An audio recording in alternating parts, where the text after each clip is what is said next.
Hello, welcome again to Sport Unlocked, going inside the week's sports news with me, Rob Harris from Sky News, Martyn Ziegler from The Times and Tariq Panja from The New York Times. Before we get into the main discussion points, what are your highlights of the week? What's caught your eye? Well, I think most interesting one for me, there's sort of big split in the Premier League over associated party loan transfers and commercial rules. We'll come to that later, but sort of fascinating divide. Tariq? For me, it has to be the apology that Harry Maguire has gracefully accepted from the Ghanaian MP Isaac Adongo, who compared the Ghanaian economic performance to Harry Maguire's performance at the heart of Manchester United defence negatively. Now, he said, as for Mr. Maguire, he's now at the IMF with the cup in his hand. And Harry has invited Mr. Adongo to a game at Old Trafford. So that's extremely positive news. Well, we'll see if he accepts the invitation. And later on Sport Unlocked, we'll discuss why Lionel Messi's Inter Miami side might not be accepting the invite to go to Saudi Arabia. A game against Cristiano Ronaldo's side had been announced by the government in Riyadh, but some confusion over it now. Something for later on. But for me, something that caught my eye this week was in esports. And we've mentioned it before, the EA FIFA split and how damaging that's been reputationally and financially for FIFA, and how we've seen UEFA take full advantage of it, and further signs of that this week because they've announced their plans for an e-Euro, a competitive gaming tournament. That's pretty notable because there's no current sign of the next edition of the FIFA e-World Cup because, of course, they have no games since walking away from that EA partnership and not renewing worth hundreds of millions of dollars for them at FIFA. So we've seen the battleground there in esports between FIFA and UEFA. But let's get to our first main topic of conversation and more familiar matters on the pitch, and very much familiar matters for us in the world of financial fair play. And it's to that Premier League Everton verdict for their breach of the profit and sustainability rules. They were found to be £20 million over the limit and have been docked 10 points immediately in the Premier League. Now, there will be appeals. One big question is this verdict harsh? Well, if you look at previous English football cases, this is the first in the Premier League. But if you look at the EFL, Derby County, Sheffield Wednesday, the financial fair play rules, it's fairly standard, actually. So I know there's been a lot of uproar, Everton fans planning protests, MPs, mayors getting involved too. But to me, it's just, if you don't have hard sanctions for these rules, tough sanctions, there's probably no point having them. That's the thing. There are no sentencing guidelines as it are to say how a club should be punished. Some of the politicians have said it's disproportionate compared to other cases, but we don't have the verdicts from those other cases yet, do we? Chelsea and Manchester City. No, we don't. And just back to, is it harsh or is it not harsh? The point of a penalty of any kind, it needs to be a deterrent. Otherwise, it's a cost of business. Like you'll factor it in. You'll say, right, if we can do all of this, we can factor in a 2-point, 3-point thing. We could take that, and the whole point. And you see it in the report as well. They mention that. And Rob, you also said, there isn't a list of what the sanction should be, and that gives the commission the space to do that. Is that correct? Let's get into this loan. They're building this new stadium, Everton, and it's proving pretty costly. But stadium costs don't count towards financial fair play costs, do they? But what was the issue with the loan? The loan is one part of what took Everton, obviously, out of the parameters the Premier League had set. The issue with the loan is stadiums, essentially in the calculation, are allowed to be exempted from that overall cost. The loan that Everton received was from its owner, Farhad Moshiri, and it was a general loan to Everton's football activities.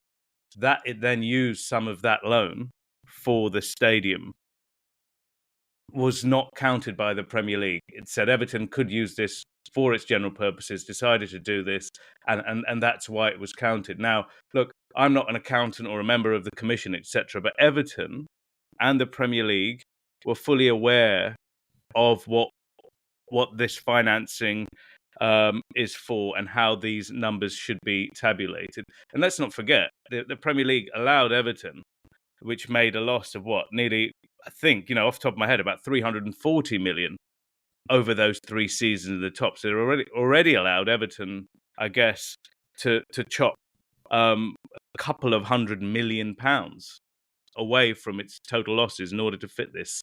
That's why it's just over 20 million. And that loan, and the commission agreed,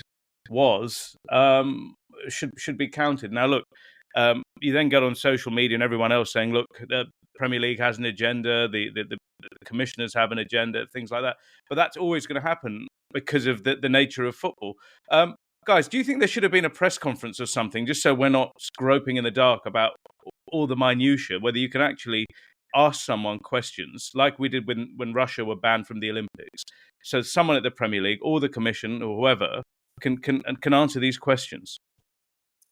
It would be helpful, of course, Tariq. But I mean, I think that Richard McLaren thing was the exception rather than the rule. I mean, obviously, we're greatly encouraged where possible, but I mean, I can't think of any other when there's been a major disciplinary thing. I'll give you another example if you want. Major one: cycling. The UCI, when these guys are pinged for major doping scandals, you have people explaining what's happened. Like the idea that we've got used to the fact that a very dense document is released. Most journalists, fans, etc., are not legal scholars. So you're trying to pass this and saying, is it harsh? Is it not harsh? If people can explain this stuff in layman's terms, wouldn't that make sense? Wouldn't that be better for the game, a bit of transparency? I mean, even not having a press conference necessarily, but just someone from the panel reading it out, because in this age of social media in particular, having someone saying it might spread the word of it and spread some of that detail and emphasise some of the details, such as what exactly Everton did wrong and why this sanction was necessary, because it's all there within the documentation, but you need to know which the key parts are.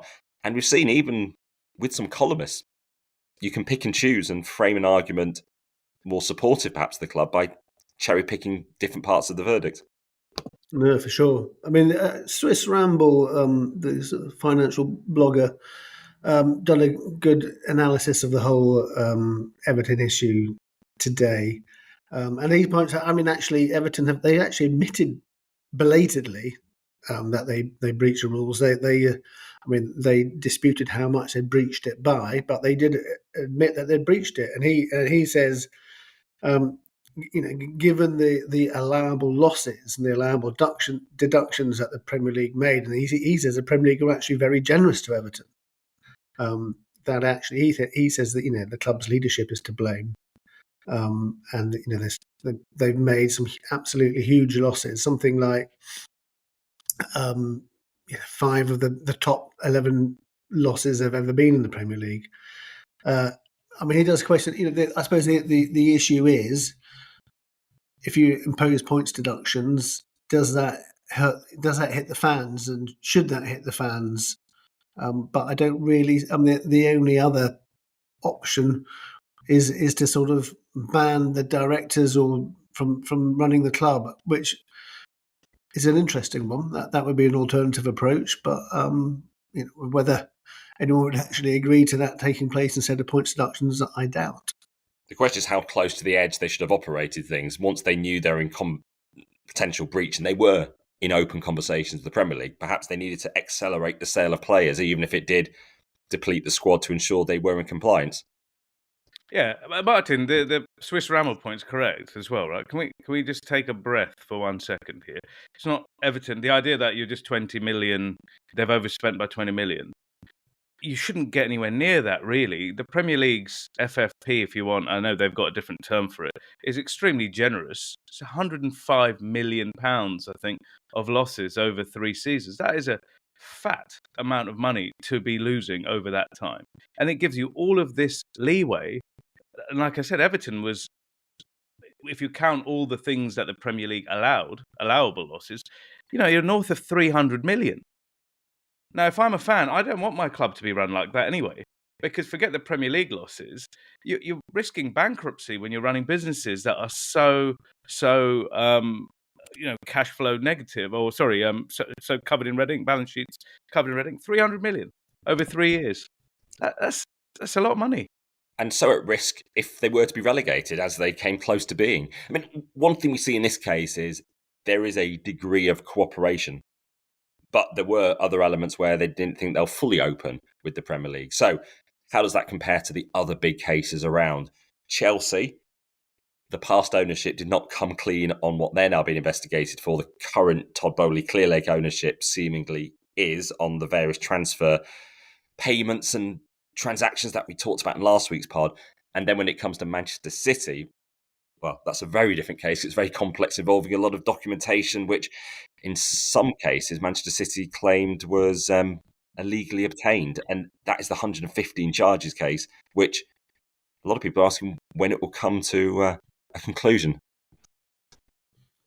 Well, I mean, I think it's going to be years before that comes to conclusion, because Everton was one charge, Manchester City 115 charges, a lot more complex.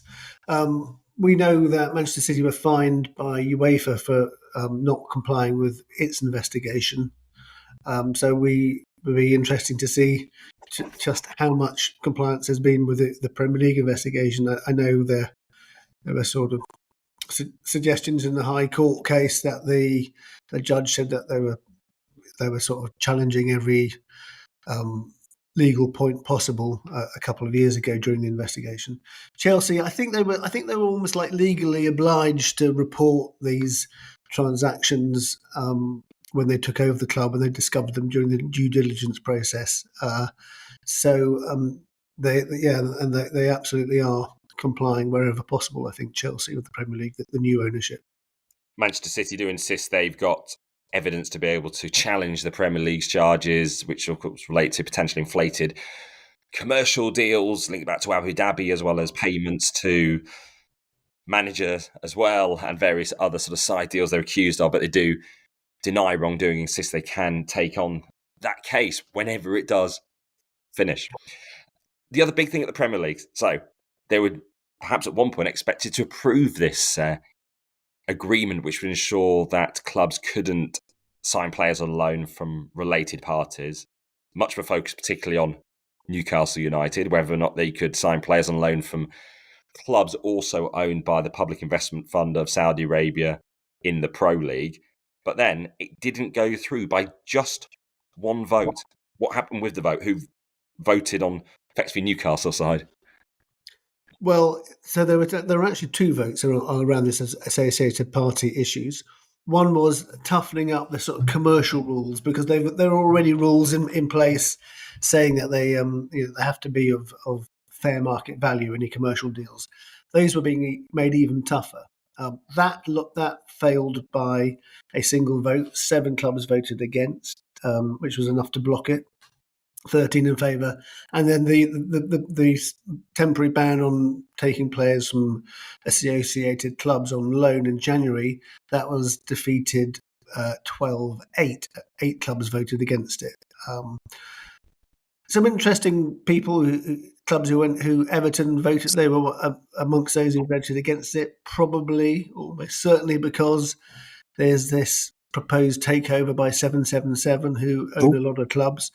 And Sheffield United, which would be an interesting one, also owned by Saudi Arabia. But Tariq, no other league has this rule, so would it put the Premier League at a disadvantage if they were the only ones to stop clubs signing from related parties? You got the City Football Group, in some ways, some see that as a great thing in terms of being able to develop players from around the world, and then they might graduate into what's the main club at Manchester City. Well, that's what we haven't seen that happen yet, have we? The thing with any of these multi-club models, this Sunday Upland that you've just described there, Rob, has yet to be seen with any of these multi-club models. What it really is to, for a lot of them, perhaps not Man City, is to create greater value in the totality of the clubs. It's a business deal, and then hopefully flog the whole lot to someone down the road to make a bit of money. That tends to be what the heart of the model, and cutting costs, etc. But Guys, you mentioned Premier League compared to the others, but the Premier League is so out on its own, isn't it, at the moment, that it's very difficult to compare the Premier League and how it works with any of these other leagues, not least because of how much money's in it. The Saudi Arabia thing Martyn raised is obviously really interesting. Sheffield United is owned by a more, should we say, junior member of the Saudi royal family. So there's thousands of princes in the Gulf country. And as one Premier League official had said after the vote, small prince does what big prince says. Now, we don't know whether that's true, Martyn, do we? But that's the feeling for some of the people in the room. Yeah, it wasn't a Premier League official; it was a club person. Just to point that out, said that to me. Which, yeah, I mean, it raises issues, doesn't it? I mean, Sheffield United is owned by a Saudi prince. Newcastle United is owned by the Saudi Public Investment Fund, who's the head of that is the Crown Prince of Saudi Arabia. So, is there pressure brought to bear there, or are they just voting against that because they think it's the wrong thing? I mean, who else? Chelsea also voted against it because they, I think they have potential associated party interests. And this is just going to get. I guess this issue is going to get more and more as these multi-club ownership models get even bigger. Just the way this vote came out, we were sat in that hotel for about 7 hours, and then we didn't speak to anyone, and we somehow get these voting numbers and the ideas of the identity of these clubs somehow can't tumble out. Just a transparency question again. These are quite big things that are happening in the Premier League. Should we not know why these things happen from the horse's mouth sometimes? No, I agree. Why not be more transparent? Why not say exactly what's happening? It's a strange, sort of slightly opaque world of communications around these things. Maybe the club is they don't like being in the public eye, and well, they don't like officially being in the public eye, and then they sort of brief their different positions. Well, certainly one to keep an eye on there in the world of the Premier League. But a world away, perhaps, from the Premier League are those leagues in far more perilous situations. Let's look across Europe to, say, the Ukrainian league, which even struggles to play. Let's bring in Andrew Todos, who's a Ukrainian journalist. Andrew, welcome to Sport Unlocked. Hi guys, looking forward to chatting a bit about Ukraine and everything that's been going on recently. What is the situation with the league there? We see games disrupted, obviously, with sirens and attacks. A lot of focus obviously being on the Israel-Hamas war, but obviously the war does continue with Russia's attack on Ukraine.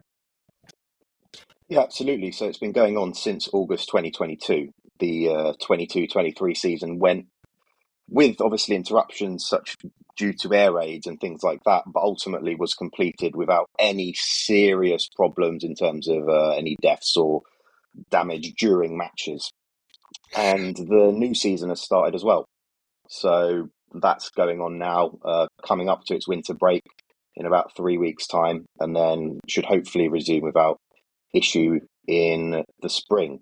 But as you mentioned there, just a few weeks ago, just before the international break, the Ukrainian Premier League saw its longest ever match, game that lasts about 4 hours, 36 minutes, due to 3 air raid interruptions during the game, one slightly prior to the game, which meant that the kickoff was delayed.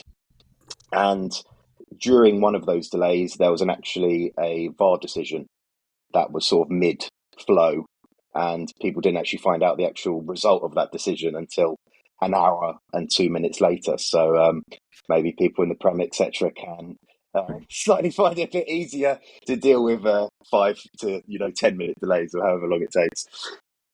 It's still these empty stadiums and these games taking place, right? Yeah, it's very much COVID conditions per se. There's about, I think, 400 to 500 fans allowed in the ground. Well, not fans, but personnel and club people. And sometimes there are a few people that are like special invitees of the particular clubs. There have been a few occasions where some clubs have invited slightly too many of those people and have ended up being fined or something like that. But these are some of the things that people are getting on with. However, as of right now, there's no official decision to allow fans back into stadiums or anything like that. Certainly not before the winter break, I don't think. Maybe we might see something in the spring, in the summer, but as of right now, certainly not. And that's because there has to find a capacity. If there is an air raid, where do these fans go? Do they, because the air raid shelters that are on in and around these grounds are relatively small in their capacity, and I think they can only hold around the personnel and those people that have been invited. You mentioned the international break there.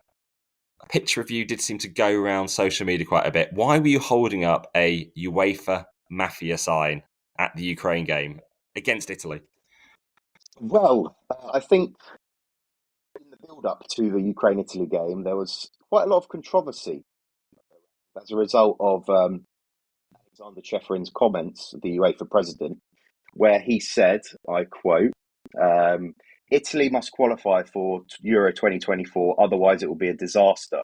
The Italian national team is too important, but I think it will beat Ukraine.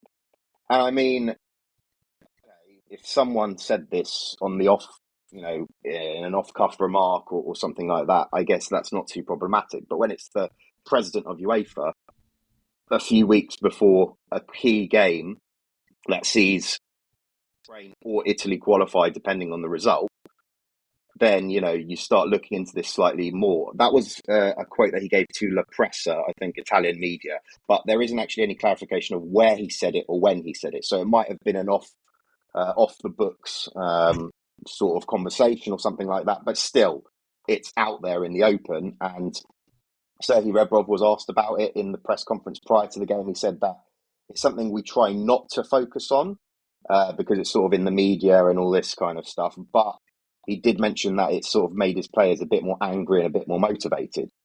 And then everything comes to a head in the 93rd minute of the match. It's still 0-0. Everything's hanging in the balance. And Ukraine get a penalty call that isn't looked at by VAR. That on the replays looks like it was looked by VAR, but it wasn't asked for the ref to go and have a look at it even further. And then lots and lots of outrage across Ukrainian media, and I mean even beyond that, to say that this seems slightly fishy. And then we find out that the VAR official, it was actually Ukraine versus Wales game last year, when there was also another controversial penalty decision that wasn't looked at or given on Yarmolenko on a foul in the box. So looking at it from that perspective, it's all a bit annoying, but we can't really change anything now. Ukraine are in the playoffs. We have to go through there. Čeferin, ironically, actually also mentioned on the 19th of November, so the day before Ukraine versus Italy, he visited Serbia, and he said, I'm glad that 3 national teams from the region are close to qualifying for the European Championship, Serbia, Croatia and Slovenia.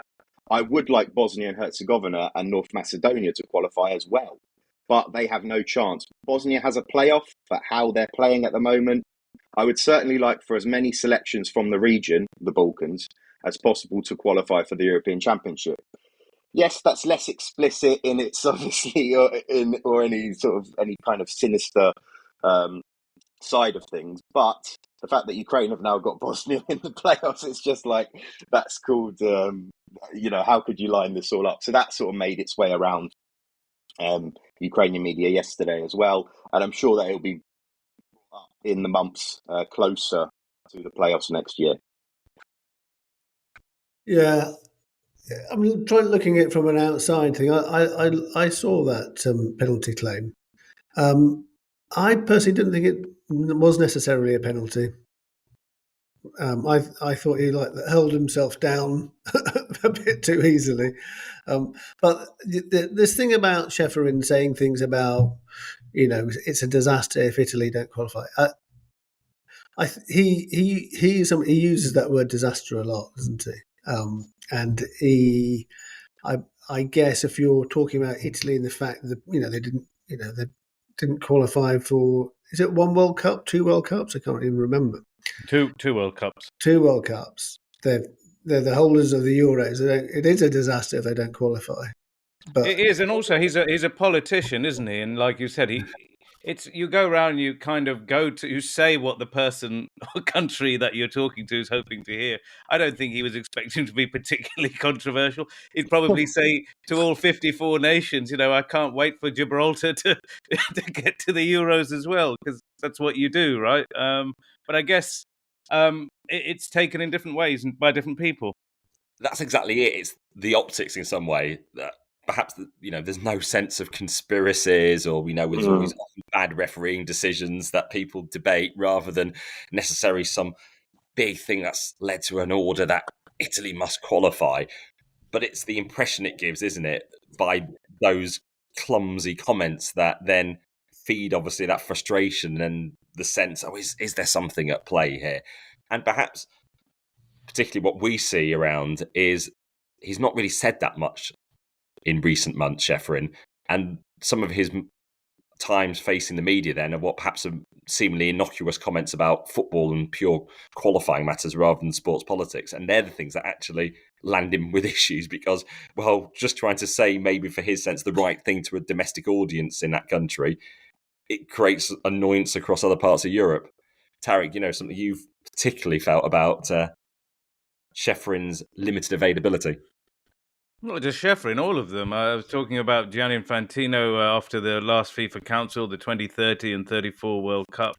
UEFA Council meetings are the same. It's generally these sports leaders seem to be having less face time to answer for big decisions with the media. And maybe that's a policy across the board, but it does create a little problem. And it allows speculation as well, doesn't it? Because you can't really get a question asked. As for Euros qualifying itself, we did see those 3 countries from the former Yugoslavia going through to the finals in Germany: Serbia, Slovenia and Croatia. And also in the playoffs are Bosnia-Herzegovina. They'll be playing in the semi-finals Ukraine. And the winner of that match will be playing either Iceland or Israel for a spot at the Euros. So that could be quite an interesting matchup if, let's say, Israel make it through as well. It was a huge show of solidarity towards Ukraine at the start of the full-scale invasion by Russia in February 2022. It led to the likes of the Premier League adopting Ukrainian flags. But have we seen perhaps pitfalls, do you recognise, of showing such strong solidarity with Ukraine? The fact it then leads to problems around the world. How would you maintain consistency? Even as obviously someone very pro-Ukrainian, have you seen a sense that suddenly picking sides, even if it seems very right to, in that case, creates problems down the line, as we've now seen with the Israel-Hamas war? It was slightly more unanimous in the way that saw what was happening in Ukraine and Russia, whereas from now there's a lot more, I guess, opposing this one, and especially with some of the things that we see sort of on a daily basis in terms of how people view what's going on in the Middle East and how it's being made out. It's slightly more difficult to pinpoint, regardless of how your own opinions on the matter. There's always going to be some sort of huge opposing opinion that could cause problems. Yeah, like I say, I see that now, like the decision for the Wembley Arch now to no longer be illuminated in the colours of any sort of catastrophe or any sort of tragedy, etc., will be going forward. And maybe from that perspective, we're probably potentially seeing the start of attempts to depoliticize sport. But as we know, that's next to impossible, really. And we probably will continue to be seeing calls and similar things going forward. We'll get back into that in a bit on the pod. Mentioned about politicising sport at the United Nations this week. The launch of the Olympic truce that we get every time there's a Games, every 2 years. And it seems quite regularly breached by Russia. We had it in 2008 after the Beijing Olympics when they invaded Georgia. We had it in 2014 with the annexation of Crimea. We had it after the Beijing Winter Games before the Paralympics. with the full-scale invasion of Ukraine. But as we saw at the UN this week, when the motion was going through to pass the Olympic truce, Russian representative was using that opportunity to call about unacceptable IOC regulations around Russians having to compete as neutrals at the Paris Games. Whereas perhaps if you are looking at it from one perspective, there was talk of a complete outright bans on Russia at one point, but now Russians will be allowed in as neutrals, and that position in some places seems to be softening. The whole Olympic truce thing is a bit weird, isn't it? I mean, why should there just be a truce while the Olympics are on, or the period afterwards? I suppose that you could argue it's a sort of an opportunity generally for perhaps warring factions to try and settle their differences, perhaps. But as you say, the Russians paid absolutely zero attention to it. Yeah. And, well, I guess the main questions that raise around these neutral competitors as well is that there are a lot of them that claim to be neutral but have been seen liking, supporting war. Some of them members of army clubs but have since left, and there's quite a lot of controversy around the background of these. And as a result, the question is, how neutral really are they? And I'm sure that this is something that will carry on until the very start of the games, depending on who ends up representing the neutral side. And still, regardless if they're neutral or not, Russia will be using these athletes as their own. They will be parading them, that this is Russia being represented on the global stage, and a potential shoe in the door for them to return in a slightly wider aspect. But I'm sure that from a Ukrainian perspective, there's going to be quite a lot of diplomatic attempts and beyond to try and at least stifle or continue to raise awareness. Andrew, well, thanks so much for joining us on Sport Unlocked. Keep safe on your trips into Ukraine as you do go to catch up on matches, and hopefully your family and friends there too. Thanks, guys. Thanks for having me on. Thanks for coming on, Andrew. Yeah. Andrew Todos there, who's really adept at keeping on top of things, particularly on social media with all things Ukraine. Andrew touched there on the Wembley arch issue, which might seem strange to people around the world, why there's been such a focus on how the Wembley arch is illuminated. Where did all this stem from? Was it about 10 years ago? They put some colours on the Norman Foster arch and it started to be lit up after terror attacks in Turkey, in France, Belgium and elsewhere, also lit to mark social causes and after various disasters. But what they didn't realise at the time was potential problematic use of the arch when, as Andrew alluded to there in our conversation, where perhaps there isn't unanimous support for a particular cause. And what we've had this week, word out of the FA's meeting, is confirmation from the board that it will now no longer be lit after any sorts of atrocities or natural disasters. It will purely be for marking sporting events, entertainment events at the stadium, or national English football figures, or as we saw after the death of Queen Elizabeth II, to mark national mourning in something like the royal family. Yeah, so I think when it started up, there were a couple of sort of terrorist attacks that were sort of slightly related to football. In Paris, for example, it was just out. There's a match going on at the Stade de France, and I think the Turkey attack was outside the sort of Besiktas stadium. So there was a sort of football link there, but that was the start of it. And then when Russia invaded Ukraine, the Ukraine colours were put on the arch, and obviously that wasn't related to football. That was a purely sort of news, political, whatever viewpoint. So the FA got themselves into a lot of trouble now after the attacks in Israel. I think we mentioned before. I think that they were going to limit what they're going to do in the future. Nowadays, no social issues, no rainbow laces, no. It's going to be strictly football related. So if it's celebrate a football event, or if a famous footballer dies, or national celebrations or national mourning, and that's it. And concert related as well. So, for example, if Coldplay want to light it up yellow for their song, then they'll be allowed to do so. So event related then, what's happening in that enormous bowl will be reflected on the...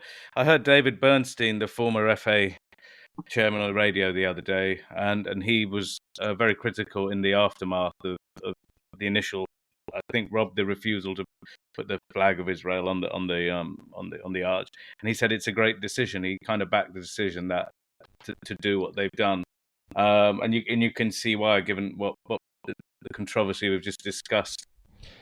It was a decision criticised by the British government, and an Israeli government spokesman said on X, "Imagine finding it so inconvenient to express sympathy with the Israeli people suffering that you have to change how you express sympathy altogether." But one of the things the FA have had to grapple with is we've seen pro-Palestinian solidarity in the country, in particular amongst footballers, long before this particular war started. And as we know, it started on October the 7th with the Hamas atrocities on Israel, with 1,200 people killed, more than 200 taken hostage from Israel of multiple nationalities, including youngsters as young as 2 years old. But then we had the Israeli reprisal attacks with thousands killed in Gaza, including civilians, and buildings attacked. And it put the FA into a challenging position. But how do you try to recognise the civilian loss on both sides, which ultimately led to the decision not to light the arch in any colour, but to have the silence at matches, including the England-Australia men's friendly, where the innocents were remembered on both the Israeli and Palestinian sides? Personally, I don't think they should ever have got into the situation in the first place. But you can see if they put the Israeli colours up immediately after the attacks, and then with what's happened since in Gaza, as you say, with thousands of civilians being killed, then that just, that would have created a problem for it, a different problem for the FA, but still a problem. So it's, I think, probably the only way forward is to take the action they've taken. The FA and sport more broadly wanting to avoid having to take decisions on what is just and proportional in warfare, when having to assess, does it show solidarity, as it did with Ukraine, for whom there was more unanimous support, but not completely widespread across the world. I guess, football being the totem it is in all these countries, is going to attract this stuff. But I'd say one thing that this has drawn out is particularly they won't be backing social causes anymore. So you wouldn't be lighting the arch in rainbow colours to show solidarity with the LGBTQ rights, which you would think for some should be quite an inclusive thing, particularly for the FA, who themselves a year ago were pressuring FIFA to allow the One Love armbands in Qatar, which didn't directly reference LGBTQ, but they were sort of alluding to the anti-gay laws in Qatar. And FIFA, realising perhaps they're in a delicate situation with Qatar and those laws, didn't want the multicoloured armbands to be allowed, but the FA was applying pressure. So perhaps now, certainly the word I'm hearing from within inside FIFA, there's a sense of vindication about why they had to take that decision, and hoping the FA realise the fact now the FA themselves have had to decide to no longer light the arch even in rainbow colours. Yeah, I mean, I think the FA, they were sort of thought that was a sort of big gesture, didn't they? But I think there were lots of people who were on that whole rainbow armbands issue who thought that the FA had caved into FIFA on that. So I think if you sit in the in Wembley offices of the Football Association, you probably think you can't win whatever you do. Yeah, a tweet from one football journalist, John Cross. A year ago, the FA wanted to wear One Love armbands in Qatar. 12 months later, the England team's most vocal supporter plays in Saudi Arabia, reference to Jordan Henderson, and the FA banned themselves from putting such messages on their own Wembley arch. The FA rarely out of any sort of challenging predicament, but perhaps this week not as challenging as a few other FAs. Let's start in Bulgaria. There's quite a focus on the federation president there, Borislav Mihalyov. He was a former player for them, goalkeeper at the World Cup in 1994 when they reached the semi-finals. But there's a furious protest against him. It led to the decision not to play the Euro Championship against Hungary with any fans. So it was an empty stadium. And what is all this about? Is there interference here? What does this tell us about the wider state of sort of governance in European football? The idea that they were permitted to play without fans because the president didn't like the fact that the fans might turn on him or boo him or jeer him. It just seems that concentration of power again, isn't it? The big man says no football supporters in the stadium, so I can't be heckled, and the team, which is not doing very well, is playing in front of an empty stadium. I just don't know how that's allowed to stand. But we hear that he may not be the Bulgarian FA president for much longer, so watch this space. This is the former Reading star goalkeeper, isn't it? Is he Reading? Was he Reading? Bobby Mihailov? That's right. Yeah. Bobby Mihailov from the World Cup in '94, as Rob alluded to. But has he actually admitted that that's the reason why? Well, this was a sense of the safety, that kind of catch-all term, I think, and protesters and things like that. But at one point, I think they had UEFA permission to move the game to another city in Plovdiv, where the opposition was less vociferous against him, should we say? And that, is that UEFA's place? I don't know. But again, it'd be something better experts than us would have a stronger opinion on, perhaps. Yeah, something the prosecutors are looking into in Bulgaria, into the federation's management. We had the violent protests, which led to police detaining around 40 people. And also, you've got the former Manchester United and Tottenham star Dimitar Berbatov, who's been trying to gain the presidency there of the federation. Oh, interesting times then. Bobby Mihailov, he's been, I think the last time he sort of came to my attention was that he was sort of very, very defensive about the sort of racist abuse of England players when England played there. He was sort of wrote angry letters about it, which didn't cast himself in the best light there. And issues of racism across world football this week. We've had the German Federation having to stop comments under a Facebook page after racist abuse against several of its black players at the Under-17s World Cup. A torrent of abuse faced there. It came after they beat the United States and Indonesia. And also the Brazil forward, Rodrigo, being targeted with racial abuse after that World Cup qualifier against Argentina. And what a fraught qualifier that was at the Maracanã in Rio de Janeiro. Crazy scenes, wasn't it? I mean, you even had Emi Martinez, the Argentine goalkeeper, trying to sort of reaching up onto the stands to try and stop a Brazilian security official who looked like he was trying to beating Argentinian fans, and I think there were concerns that their families were nearby. So yeah, absolutely shocking scenes there. Tariq, you were based out in Rio for some time. Did you ever see anything like this? Yeah. Can't say it was that surprising, unfortunately. So this was behind one of the goals there. It's also Argentina coming to Maracanã, and the game was built as Messi's last game for Argentina in Brazil. He'd not scored against them in a game in qualifier like that ever.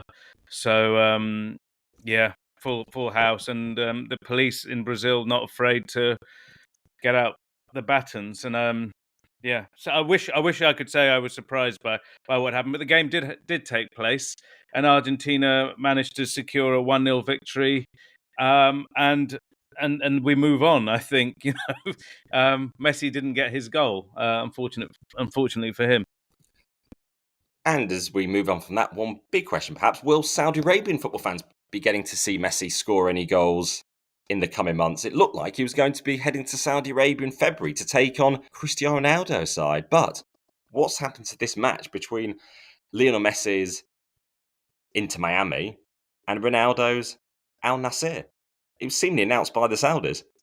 Yeah, very odd. It was announced by several by public relations officials, but also by this fellow Turki Al Sheikh, who I guess is the Minister of Entertainment. And given how much Saudi Arabia is spending on entertainment, he's probably got quite an important portfolio there. And what was interesting is within a couple of hours, Inter Miami put out a statement denying they'd agreed to play a game with Al Nassr in Saudi Arabia. And also, they said any comments or any quotes associated with one of its principal owners, a guy called Jorge Mas, were not true. They were not correct. How do you know what the Saudi sports minister was saying on Twitter, Tariq? He's blocked that's a really good question. That's a great question. Yes. One of the, I don't know how many other people he's blocked on Twitter, but yeah, I think might be Mr. Harris might have sent it to me over another messaging platform, and I saw it. Otherwise, yeah, Turkey, if you're listening, come on, man. There's important announcements that we need to hear. So if you're minded to do so, you can unblock me, mate. Sorry to rub it in by sending you that message. Yeah, exactly. Just because you're his friend, Rob. Besties. It does raise something that very often we do just write off a press release. And this came from the Saudi side, but should we have checked with all the clubs first rather than just getting a press release from the Saudi government announcing this thing and taking it as fact when then it had the challenge from the Inter Miami side? I mean, if we did that every time, checking with every person in a press release, it might take a bit more time, but it shows even a press release might not be the full version. Well, that's why it's from us guys who all used to work for agencies, the value of attribution. So you should, that was the sort of thing drummed into you, wasn't it? Always attribute who's saying it. Say this is Saudi Arabia saying that they've got this match organised.